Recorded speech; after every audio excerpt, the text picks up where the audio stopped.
गौरव जी, गौरव जी, दो बातें तो यहाँ पर दोनों डॉक्टर मलिक, डॉक्टर गुप्ता की तरफ से साफ हो गई हैं कि हमें वैक्सीनेशन बढ़ाना होगा। 10 करोड़ वैक्सीन लगाने के बाद भी अभी सफर बहुत लंबा है। ठीक है, हम वो मजबूरी समझते हैं, हमारा देश इतना बड़ा है गौरव जी, आबादी इतनी ज्यादा है तो टाइम लगेगा। ठीक है, कोई बात नहीं, करेंगे।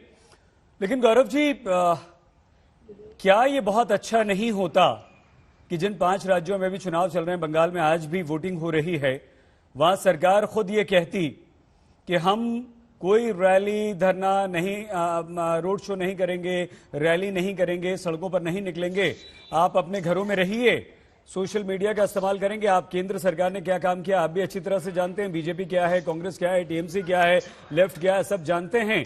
घर में रहिए, सिर्फ वोट देने जाइए और कोई और इंतजाम हो जाता कि वोट भी हम आपसे घर से ही ले लें, किसी तरह से बैलेट होता ही है, देखा ही है हमने।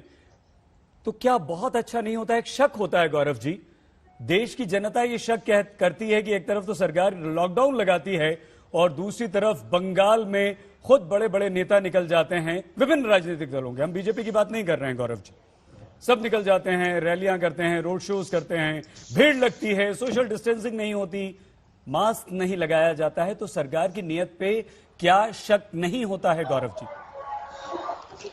सैयद जी, मैं आपके प्रश्न का उत्तर दूंगा और एक दो बातें और कहूंगा, लेकिन एक मैं छोटी सी कहानी जरूर सुनाना चाहता हूं, क्योंकि आपके प्रश्न से भी जुड़ी हुई है और जो राजनीतिक दल है उनकी जिम्मेदारी से भी।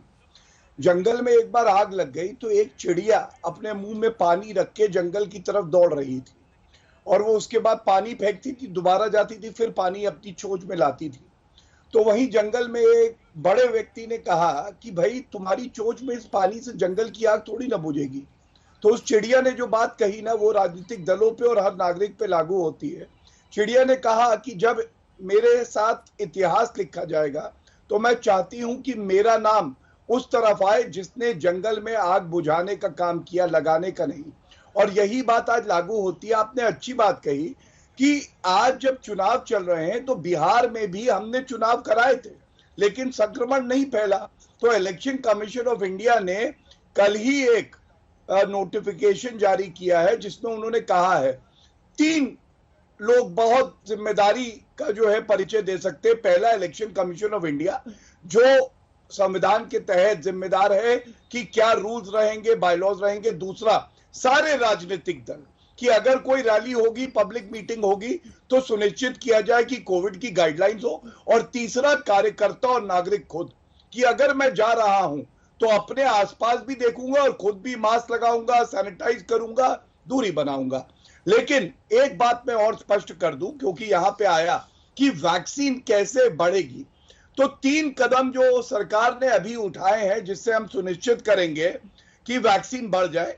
पहली चीज, हमने जो 2 कंपनी है, हमें गर्व होना चाहिए कि स्वदेशी 2 वैक्सीन हम बना रहे हैं। सीरम इंस्टीट्यूट ने कहा है जो अभी 6 करोड़ से 7 करोड़ जो है प्रोडक्शन होता है, वो 1 महीने के अंदर 10 करोड़ कर देंगे। और भारत बायोटेक ने कहा है 60 लाख से 1.5 करोड़ कर देंगे।